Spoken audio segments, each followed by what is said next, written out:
से हैं डोमेस्टिक, क्या levels to watch out for, वो सब हम डिस्कस करेंगे शो में। लेकिन संदीप सबरवाल हमारे साथ जुड़ रहे हैं। गुड आफ्टरनून संदीप, आपको भी शामिल करते हैं डिस्कशन में। आपने तो बहुत ऐसे फेजेस देखे हैं, इस समय आपके हिसाब से क्या प्ले आउट हो रहा है, कौन से फैक्टर्स आप क्लोजली वॉच कर रहे हैं संदीप? ये अजय देखिए, हम अगर देखें तो हमें लगता है कि मार्केट बहुत गिरा है। लेकिन अगर आप इस महीने का ही देखिए, अगर सिर्फ जनवरी जनवरी में अगर हम 17,100 के आसपास निफ्टी को लेते हैं तो निफ्टी 1-1.5% ही गिरा है इस महीने। जबकि अगर आप बाकी ग्लोबल मार्केट देखिए तो 5 से 7% कुछ उससे ज्यादा भी गिर गए हैं इसी समय में। तो इंडियन मार्केट ने फिर भी आउट परफॉर्म किया ग्लोबल मार्केट में।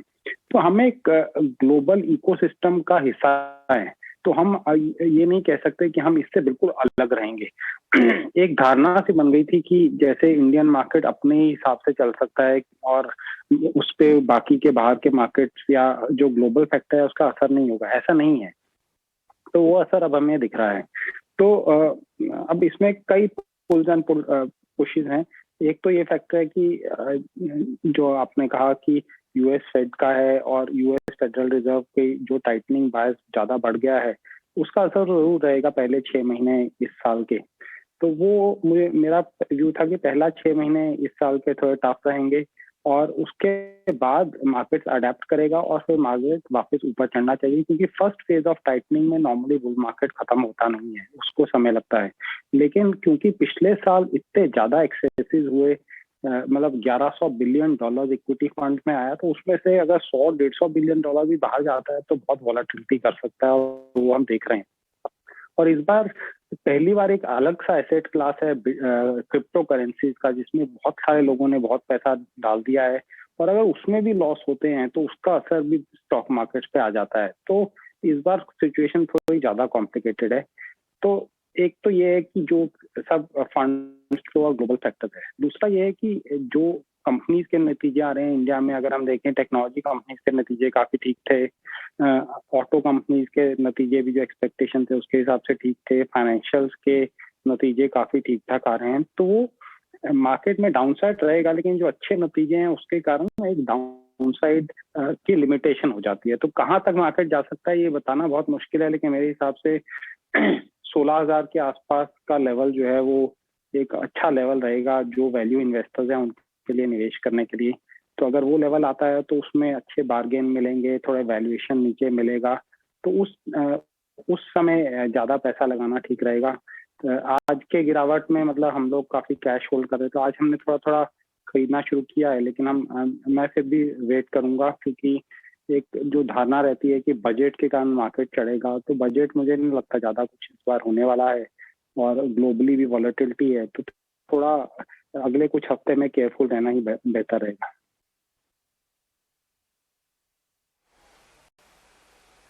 संदीप, आपने बहुत बढ़िया बात बोली कि हम ग्लोबल एक इकोसिस्टम का पार्ट है इंडियन मार्केट, और बढ़ता ही जा रहा है, क्योंकि जैसे जैसे रोल बढ़ता जा रहा है, मार्केट कैप बढ़ता जा रहा है, और बड़े इंस्टीट्यूशंस ग्लोबल मनी हमारे यहाँ देखते हैं, तो हम अलग नहीं रह सकते कि हम सिर्फ गेन्स में पार्टिसिपेट करेंगे लेकिन करेक्शन में हम नहीं करेंगे। आपसे थोड़ा रिटेल इन्वेस्टर के लिए, रिटेल HNI फ्लेवर्ड इन्वेस्टर के लिए आपसे एक बात समझना चाहेंगे कि ऐसे फेजेस में क्यों अपना खुद का कॉन्डक्ट और बिहेवियर मॉनिटर करना बहुत ज़्यादा ज़रूरी हो जाता है, रादर देन बाजार क्या कर रहा है जिस पर किसी का कंट्रोल नहीं है, लेकिन खुद पे कंट्रोल हो सकता है। तो उसके बारे में थोड़ा सा बताएं, ताकि क्योंकि बहुत विचलित हो जाते हैं रिटेल HNI बाजार गिरते हुए पे, या बहुत यूफोरिक हो जाता है बाजार बढ़ते हुए पे, तो कैसे उसके बारे में थोड़ा अगर आप गाइड कर सकें। हाँ जी, इसमें देखिए दो तरीके के आप कंपनीज खरीदते हैं। एक तो आप कंपनीज खरीदते हैं टिप्स पे, या जिनके बारे में आपको पता नहीं, जो कंपनीज लॉस मेकिंग है, जो आपने एक हाइपोथेटिकल जैसे कहते हैं ब्लू स्काई सिनारियो के बेसिस पे आपने खरीदा कि ये चीज हो जाएगी या वो हो जाएगा। अगर वो स्टोरी समझ नहीं आती तो ऐसा मार्केट टर्न अराउंड होता है जिसमें वैल्यूएशन का कंप्रेशन होगा, उसमें आपको उन कंपनीज में से निकल जाना चाहिए। दूसरा, मार्केट में से निकलने की कोई जरूरत नहीं है अगर आपका एलोकेशन ठीक है। तो मतलब अगर आप, ये नहीं कि आप 100% इन्वेस्टेड हैं और आपने लीवरेज करके इन्वेस्ट किया, तो आपको लीवरेज हटाना बहुत जरूरी है ऐसे इस समय में। अगर आप लीवरेज नहीं है, अगर आप लॉन्ग टर्म होल्ड कर सकते हैं तो, और आपको कंपनीज में विश्वास है अपनी, तो आप होल्ड करिए, क्योंकि कभी भी मार्केट में 10, 20, 30% की गिरावट आ सकती है। और लॉन्ग टर्म इन्वेस्टर्स को उससे फर्क नहीं पड़ना चाहिए। लेकिन बहुत जरूरी है कि आपको पता होना चाहिए आपने क्या चीज क्यों खरीदी है। अगर आपको ये नहीं पता कि आपने क्यों खरीदी है और आपको किसी ने बोला ये खरीद लीजिए, जैसे आजकल ईवी प्लेस बहुत बन रहे हैं, तो यूटिलिटी कंपनी को भी ईवी बना दिया। कोई छोटा मोटा ऑटो पार्ट बनाता है, बाकी 99% बिजनेस बाकी ऑटो से है, 1% ईवी से है, तो उसको ईवी प्ले बना दिया। तो ये सारा एक जो ईवी प्ले की ज्यादा जो स्टोरी है, उससे मैं कहूंगा कि केयरफुल रहिए, क्योंकि उसमें स्टोरीज, असली स्टोरीज बनने के चांसेस बहुत बहुत कम कंपनी के हैं। Sandeep Sabharwal ji, good afternoon. Mansi Dave this side, welcome to the show. बहुत अच्छी बात, सबसे पहले बहुत अच्छा सवाल अजय ने पूछा कि किस तरह से संयम बरतें इस स्थिति में निवेशक, और साथ ही उसका जवाब भी आपकी तरफ से संदीप जी बहुत बेहतरीन आता हुआ दिखा। लेकिन करंट सिचुएशन हम जो देख रहे हैं, कई सारे ऐसे सेक्टर्स हैं जो कि अमूमन परफॉर्म करते हैं, परफॉर्म फिलहाल नहीं कर पा रहे हैं, और ये पूरा हफ्ता जो है बैंक्स के नाम है। वैसे तो ट्रंकेटेड वीक है, लेकिन कई सारी बैंकों के नतीजे हैं जिस पर हम फोकस कर रहे हैं। इनफैक्ट कई सारे बैंक्स के नंबर्स पिछले हफ्ते आते भी दिखे, जिनके मैनेजमेंट से विस्तार से हमने बातचीत भी की।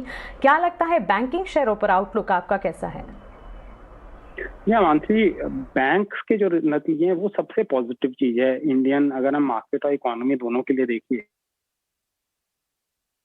क्योंकि एसेट कंट्रोल क्वालिटी काफी अच्छे से कंट्रोल में है, प्रॉफिट ग्रोथ अच्छा आ रहा है, राइट ऑफ ज्यादा नहीं हो रहा। अगर आप आईसीआईसीआई बैंक के नतीजे देखिए तो उसमें कुछ भी खामी निकालनी एक तरह से मुश्किल थी। एचडीएफसी बैंक के पिछले हफ्ते आए थे, ठीक थे। कुछ छोटे बैंक के रिजल्ट आए, वो भी ठीक है, उनमें स्ट्रेस है, लेकिन हम कह सकते हैं उस हिसाब स्ट्रेस के हिसाब से नतीजे ठीक ठाक आए। तो मुझे लगता है एक बैंकिंग सेक्टर का जो हम कह सकते हैं पॉजिटिव परफॉर्मेंस है, वो एक मार्केट के लिए एक तरह से सपोर्ट है। लेकिन होता क्या है ना कि अगर ग्लोबल फंड्स फ्लो, देखिए जब ऊपर मार्केट गया था तब नतीजे इतने अच्छे नहीं आ रहे थे, लेकिन ग्लोबल फंड्स फ्लो इतना स्ट्रांग था कि सारे वेव में ऊपर चढ़ गया। तो अब जब फंड्स फ्लो का डायरेक्शन दूसरा है, 4-5 हजार करोड़ की बिकवाली रोज हो रही है एफआई की, तो उसमें सब स्टॉक्स गिरेंगे। लेकिन जहाँ पे नतीजे अच्छे आ रहे हैं, हमें उनको आइडेंटिफाई करके रखना है। जैसे आईसीआईसीआई बैंक का बहुत अच्छा था, तो अगर पूरे मार्केट गिरने के कारण वो गिरता है तो हो सकता है कि उसमें निवेश करना अच्छा रहेगा। ऐसे हमें नतीजों को देखना है। एक्सिस का रिजल्ट आएगा, हमें देखना कैसा है, एक्सिस के वैल्यूएशन भी नीचे हैं। तो इन सब कंपनीज में जैसे गिरावट खत्म होगी अगले कुछ हफ्तों में, वैसे जो निवेश करेगा मुझे लगता है काफी अच्छे रिटर्न बन सकते हैं।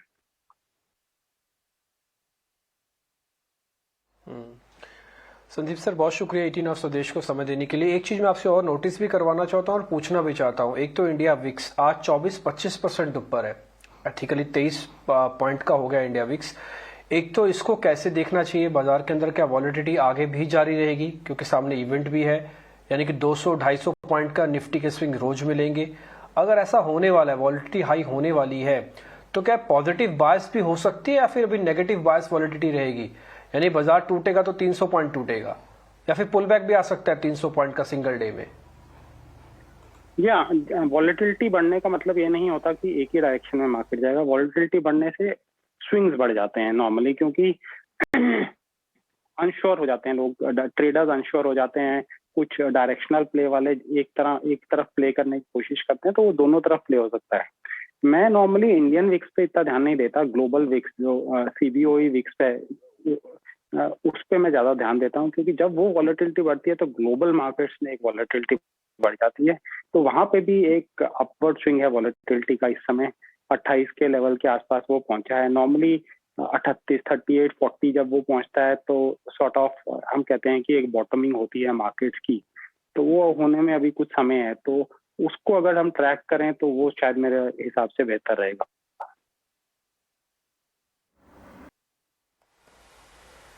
राइट, क्लियरली, क्योंकि सबसे बड़ा बेनिफिशियरी गवर्नमेंट ही हो सकती है। एक बॉयंट कैपिटल मार्केट की एक बहुत बड़ी ऑफरिंग एलआईसी की पेंडिंग है, और भी बहुत सारे एसेट सेल्स पेंडिंग है, तो ये तो लो प्रोबेबिलिटी होगा। एक स्टेप बैक लेते हैं संदीप, और आपसे समझना चाहेंगे जो आपने पॉइंट बोला था कि सेक्टर्स जहाँ पे अर्निंग्स क्वालिटी अच्छी है। एक तो सेक्टर्स हैं जहाँ पे अर्निंग्स क्वालिटी विजिबल है। अगर पोर्टफोलियो बनाने की बात करें अगर, तो क्या आपको डोमेस्टिक सिक्लिकल पोर्टफोलियो के लिए अच्छे एरिया लगेंगे? कैपिटल गुड्स, बैंकिंग तो आपने बात की, सीमेंट हो सकता है, कुछ इंजीनियरिंग कंपनीज नेक्स्ट 6 महीने प्लस, अगर पहला 6 महीना इस साल का खराब रहता है तो एक अच्छी अपॉर्चुनिटी दे देगा पोर्टफोलियो बनाने के लिए। करेक्शन में cement stock, capital good company जैसे एल&टी, इतने अच्छे ऑर्डर्स आ रहे हैं, उनके नतीजे भी अच्छे रहे हैं। ऐसे ही छोटी कुछ कैपिटल गुड कंपनीज हैं, वो भी अच्छा कर रही हैं। तो मुझे लगता है capital good, infrastructure, cement definitely एक सेक्टर है जो निवेशकों के नजर में रहना चाहिए।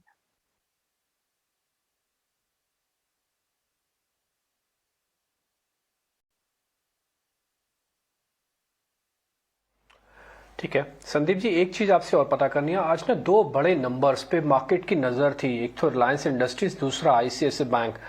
इन दोनों के नंबर्स तो ठीक थे क्योंकि ग्लोबल सेट ऑफ का प्रेशर इतना ज्यादा था कि इन दोनों को भी धकेल के नीचे लेके आ गए। ये एक अपॉर्चुनिटी भी तो हो सकती है ना, जिन्होंने रिसेंटली अपने अच्छे नंबर्स दिए और गाइडेंस भी अच्छी दी है, उनको हम प्लस कर ले। हाँ बिल्कुल, जैसे जब मार्केट ऐसे गिरता है तो वो इसको नहीं शेयर करता अच्छी कंपनी कौन सी है, खराब कौन सी है। तो वो ही मौका मिलता है कि जैसे ये करेक्शन प्ले आउट होगा, उसमें जिन कंपनीज के नतीजे अच्छे आ रहे हैं, जिनका लॉन्ग टर्म आउटलुक अच्छा है, उनमें निवेश करना डेफिनेटली उसमें पैसा बनेगा।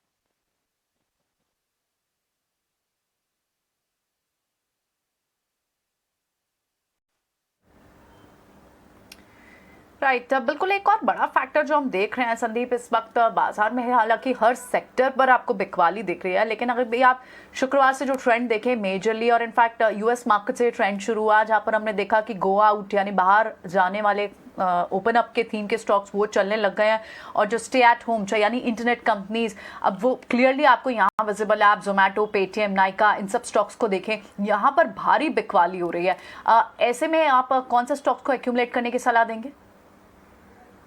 तो मेरे ख्याल से रीओपनिंग ट्रेड्स के कई स्टॉक्स हैं, जैसे होटल स्टॉक्स में इंडियन होटल हमारे पोर्टफोलियो में है, वो मुझे अच्छा लगता है। मल्टीप्लेक्स स्टॉक्स मुझे अच्छे लगते हैं। आइनॉक्स फीचर हमारे पोर्टफोलियो में है, उसके नतीजे भी काफी ठीक थे। और जैसे लगेज में अगर हम देखें तो वीआईपी इंडस्ट्रीज, तो आई थिंक एक रीओपनिंग अब रियलिटी हो जाएगी अगले 1-2 साल में। और ये सब जो स्ट्रॉन्ग कंपनीज हैं, डेट फ्री हैं, और मतलब या कम डेट है, जैसे इंडियन होटल ने डेट कट किया है, तो इन सब कंपनीज में जो प्रॉफिट इंक्रीज आएंगे वो काफी सब्सटेंशियल रहेंगे। तो मुझे लगता है इन स्टॉक की तरफ शिफ्ट एक जरूर आएगा। बिल्कुल Sandeep ji, particularly IT companies की अगर बात करें, पिछला पूरा हफ्ता और यहाँ पर अगर हम देखें कमजोरी ज्यादा हावी होती हुई तमाम आईटी कंपनियों में देखने को मिली है। वीकली रिटर्न्स की अगर बात करें तो नेगेटिव रिटर्न्स ही। एचसीएल टेक करीब 12% की कमजोरी, एल&टी टेक्नोलॉजी सर्विसेज करीब 8% की बिकवाली, वहीं कोफोर्ज, माइंडट्री जैसे शेयर्स में भी कमजोरी है। रुपए में जो मजबूती का ट्रेंड है, करेंसी का जो ट्रेंड है, उसका एक इम्पैक्ट है जो कि आईटी स्पेस पर पड़ता हुआ दिख रहा है। एक तो करेंसी पर आपका नजरिया क्या है, और साथ ही आईटी सेक्टर को लेकर फिर इसे क्योंकि कनेक्टिंग फैक्टर हैं, क्या कुछ कहेंगे आप? ये नॉर्मली 1 जनवरी टू मार्च में रुपया एक तरह से थोड़ा स्ट्रांग ही रहता है, क्योंकि काफी रेमिटेंस आते हैं और काफी एक्सपोर्ट प्रोसीड रेमिट होते हैं वापस। मुझे लगता है कि रुपया स्टेबल रहना चाहिए मार्च तक।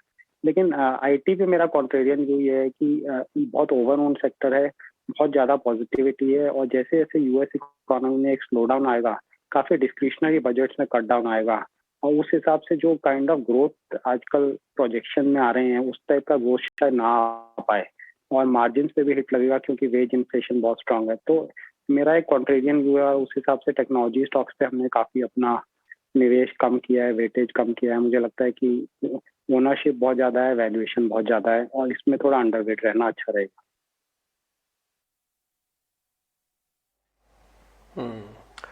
ठीक है सर, बहुत बहुत शुक्रिया संदीप जी आज कार्यक्रम में जुड़ने के लिए। अच्छा लगा आपसे बातचीत करके। थोड़ा हौसला तो आप बढ़ा रहे हैं, लेकिन आपने एक डरावना लेवल भी दिया कि पता लगे 16,000 तक भी निफ्टी ना आ जाए। आप कह रहे थे कि हमने धीरे धीरे अभी प्लस करना शुरू किया है, but hope for the best. सब कुछ अच्छा ही होना चाहिए इस बजट के अंदर। बहुत बहुत शुक्रिया, thank you very much. Rajesh Palviya भी इस बीच मेरे साथ जुड़ रहे हैं, उनसे